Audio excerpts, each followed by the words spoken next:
Matrudevobhava. శ్రీధరీయం YouTube channel వీక్షకులకందరికీ స్వాగతం, సుస్వాగతం.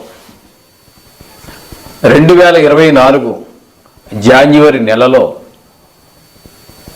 కర్కాటక రాశి వారికి గోచారం, దీన్నే గ్రహచారం అని కూడా అంటారు. ఈ గోచారం యొక్క ఫలితాలు ఎలా ఉంటాయో తెలుసుకునే ప్రయత్నం చేద్దాం. అయితే ఇదే జాతకం కాదు,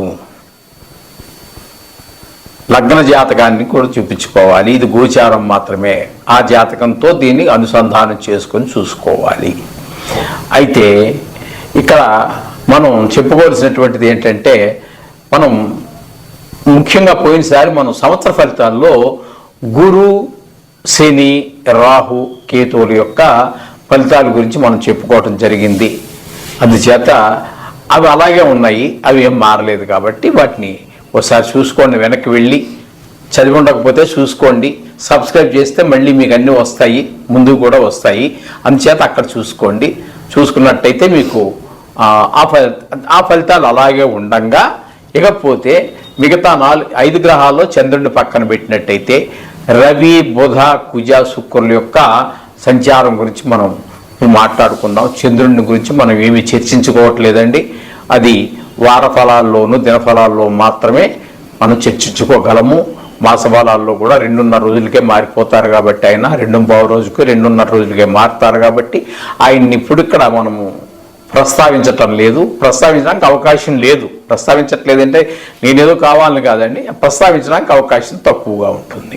అంటే అది చెప్పాలి అంటే చంద్రుడి గురించి మూడు సార్లు చెప్పాల్సి వస్తుంది. ఈ వారం రోజులు, ఈ నెల రోజుల్లో ఆయన 12, 24, 12 సార్లు 13 సార్లు చెప్పాల్సి వస్తుంది. 12, 24, 6, 12, అదే 12 సార్లు చెప్పాల్సి వస్తుందండి. అందుచేత చంద్రుడి గురించి ప్రస్తావన మనం ఇక్కడ తీసుకురావటం లేదు. ఈ గ్రహాల వరకు మాత్రం రవి, బుధ, కుజ, శుక్రుల యొక్క గ్రహచారం గురించి మనం మాట్లాడుకోవాల్సి వస్తుంది. ఇక్కడ ఏంటంటే మీకు వీరు అష్టమంలో, సప్తమంలోకి మారుతున్నారు కాబట్టి రవి, బుధ, కుజుల యొక్క గోచారం అనుకూలమైనటువంటి పరిస్థితులే ఏర్పడుతున్నాయి. కాకపోతే శనికి ప్రత్యేకించి ఒకసారి కూడా మనం చెప్పుకున్నదే, అది కాదని కాదు, ఏం అష్టమ శని ప్రభావం కూడా కొంచెం ఈ జాతకులకి, అయితే స్వస్థానం కాబట్టి కొంతవరకు ఊరటున్నమాట యథార్థమే. కానీ అష్టమ శని ఫలితాన్ని ఇస్తాడు. స్వక్షేత్రం కాబట్టి కొంత ఊరట ఉంటుంది. వీటితో పాటుగా ఆ శని కూడా మీరు గమనించుకోండి. చేత మీకు మంచి ఫలితాలు వచ్చేటువంటి అవకాశాలే చాలా ఎక్కువగా ఉన్నాయి.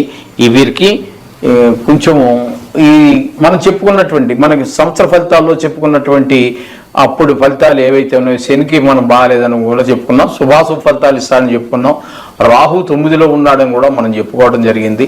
కేతు అయితే మీకు యోగకారకుండా అవుతున్నాడు, అక్కడ మీకు అది 3వ స్థానంలో ఉన్నాడు కాబట్టి శుభ ఫలితాలు ఇస్తాడని మనం చెప్పుకోవడం జరిగింది. అందుచేత మీరు ఆ ఫలితాన్ని ఈ ఫలితాన్ని బేరీజ్ చేసి చూసుకున్నట్టయితే, మొత్తానిగా చేయించుకునేటట్టయితే ఆ రెండు చూసుకుని దేనికి పరిష్కారాలు చేసుకోవాలో చూసుకోండి. ఇక్కడ మాత్రం శనికి ఒకటి ప్రభావం కూడా ఎక్కువగానే ఉంటుంది. ఇక్కడ సప్తమంలోకి మీకు ఈ 3 గ్రహాలు వస్తున్నాయి. అనుకూలమైనటువంటి పరిస్థితులు ఇక్కడ మీకు ఏర్పడుతూ ఉన్నాయి. అలాగే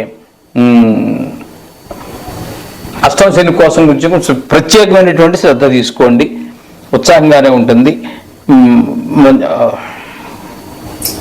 వృత్తి ఉద్యోగాల్లో అధికారులు కూడా మిమ్మల్ని చాలా వరకు మెచ్చుకోవడం జరుగుతుంది. అందుచేత మీకు ఒక రకంగా చెప్పాలంటే కర్కాటక రాశి వారికి మాస ఫలితాలలో ఈ మాస ఫలితాలు, గోచార ఫలితాలు అనుకూలమైనటువంటి ఫలితాలే మీకు లభిస్తూ ఉన్నాయి. అందుచేత ఏదేమైనప్పటికీ కూడా ఈ రెమెడీస్ మనం చెప్పుకున్నాం చూడండి, రోజు కూడా ఈ నవగ్రహ శ్లోకాలు చదువుకోవటం అనేటటువంటిది, వారంలో ఒకరోజు గుడికి వెళ్ళటం, వాటికి ఏదో 10 రూపాయలు తీసుకుని నవధాన్యాలు తీసుకుని 10 నవగ్రహాలకి కూడా వేస్తూ ఉండటం, ఇటువంటివన్నీ కూడా చెయ్యండి.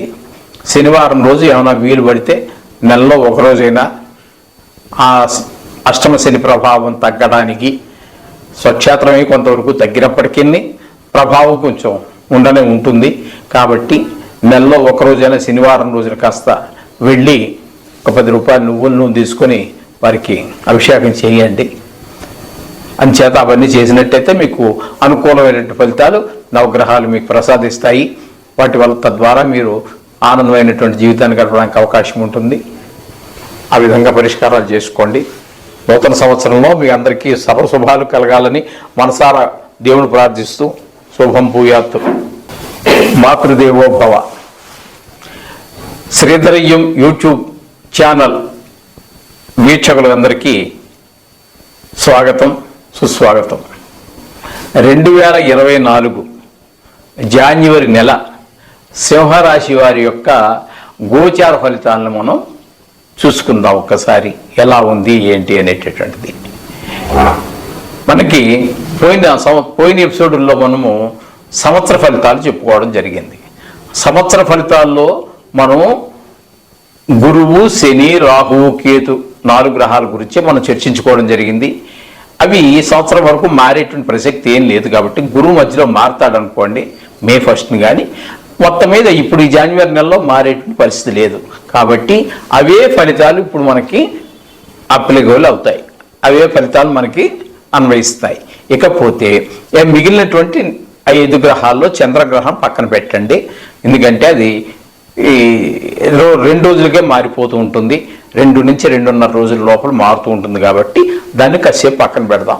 ఇకపోతే రవి, బుధ, కుజ, శుక్రులు యొక్క ఫలితాల గురించి మనం ఇప్పుడు చర్చించుకుందాం.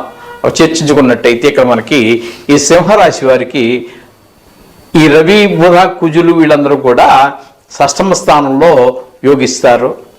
యోగించే గ్రహాలు అవన్నీ. కాబట్టి అంచేత వాటి ఫలితాలు మనకు శుభప్రదంగానే ఉంటాయి. మిగతా విషయాలు, అన్ని గ్రహాల విషయాలు కూడా కొంచెము మనకి అనుకూలమైనటువంటి ఫలితాలు ఇస్తూ ఉన్నాయి. ఇవన్నీ కూడా చక్కగా. అందుచేత మీరు ఏమైనప్పటికీ కూడా మనం చెప్పినటువంటి రెమెడీస్ అదేదో గ్రహాలు బాగలేకపోతే మాత్రమే కాదు, గ్రహాలు బాగున్నా కూడా ఈ యొక్క రెమెడీస్ మీరు తప్పకుండా చేసుకుంటూ ఉండండి. తద్వారా ఏమవుతుంది అంటే మీకు బాగలేనటువంటి గ్రహాల యొక్క దోషం శాంతించడం ఒక వంతైతే, బాగున్నటువంటి గ్రహాల యొక్క శుభ ఫలితాలు ద్విగుణీకృతం అవుతూ ఉంటాయి. ఇది నిత్యము జరగవలసినటువంటి పారాయణంగా చేసుకోండి మీరు ఈ నవగ్రహాల యొక్క స్తోత్రాలు. ఇంకా మిగతా వారికి అర్హత ఉన్నటువంటి వారు, వేద మంత్రాలు తెలుసున్నటువంటి వాళ్ళు, తెలుసుకోదగడానికి అర్హత ఉన్నటువంటి వాళ్ళు, నోరు తిరిగేటటువంటి వాళ్ళు ఎవరైతే ఉన్నారో వారందరూ కూడా ప్రకాశక మంత్రాలని ఉంటాయి, వేద మంత్రాలు, అవి చేసుకుని చెప్పుకోవచ్చు. ఇకపోతే బీజాక్షరాలు కొన్ని ఉంటాయి. అవి కొంచెము 4 తిరగడం కష్టం. ఒకదాని కింద ఒక అక్షరాలు ఏవో సంయుక్త అక్షరాలు అవన్నీ ఉంటాయి. కొంచెం క్లిష్టంగా ఉంటుంది పలకడానికి. వేదమంత్రాలు కూడా కష్టమే. కానీ ఈ శ్లోకాలు అనేటటువంటివి సర్వసామాన్యంగా మామూలు తెలుగు చదవడం వచ్చేటువంటి ప్రతి వారికి కూడా నోరు తిరిగే విధంగానే ఉంటాయి. అందుచేత వాటిని మీరు రోజు పారాయణ చేసుకోవడానికి ప్రయత్నించండి. మీకు అన్ని సుఫలితాలు జరుగుతాయి. ఈ నెలలో మీరు అమ్మేటటువంటివి, కొనేటటువంటివి వ్యవహారాలు ఏమైనా ఉన్నట్టయితే ఆచి తూచి కొనండి. అమ్మేది కూడా అది కూడా ఆచితూచి అమ్మండి. ఎందుకంటే దానికి రేటు వచ్చే అవకాశం ఉండొచ్చు. మీ చేయి జారిపోయాక వచ్చే ఉపయోగం ఏముంటుందండి? ఏం ఉపయోగం ఉండదు. కానీ ఇది రేటు పెరుగుతుందా తగ్గుతుందా అనేటువంటిది ఆలోచన చేసుకోండి. ఇది ఇలాగే ఉండిపోతుంది మీకు అవసరం అనుకుంటా దాన్ని తీసివేయచ్చు. పెరిగే అవకాశం ఉన్నటువంటి కొన్ని వస్తువులు ఉంటాయి. అన్నిటికీ ఎప్పుడు పెరిగిపోతాయని లేవు, అన్నిటికీ ఎప్పుడు తగ్గుతాయని కూడా అవకాశం ఉండదు. అది కొంచెం వేరీజ్ వేసుకోవాలి. లేదా అనుభవజ్ఞుల దగ్గర ఈ వస్తువుల యొక్క రేటు పెరిగే అవకాశం ఉందా, తగ్గే అవకాశం ఉందా అనేటటువంటిది మనం ఒకసారి విచారించుకుని ఆ క్రయ విక్రయాలు జరుగుతూ ఉండండి. మిగతా కుటుంబ విషయాల్లో కానీ అన్ని విషయాల్లో మళ్ళీ మీకు అన్ని చక్కగా ఉంటాయి. ఏం ప్రాబ్లం ఏమి ఉండదు. అయితే ఈ విషయాలన్నీ చేసుకుని మీరు అటు జాతకంతో మరొకసారి సరిచూసుకుని మంచి ఫలితాలు పొందండి. 2024 సంవత్సరం మీ అందరికీ కూడా చాలా శుభప్రదంగా ఉండాలని ఆ భగవంతుని ప్రార్థిస్తూ మీకు ప్రార్థిస్తూ ఉన్నాను. శుభం భూయాత్తు.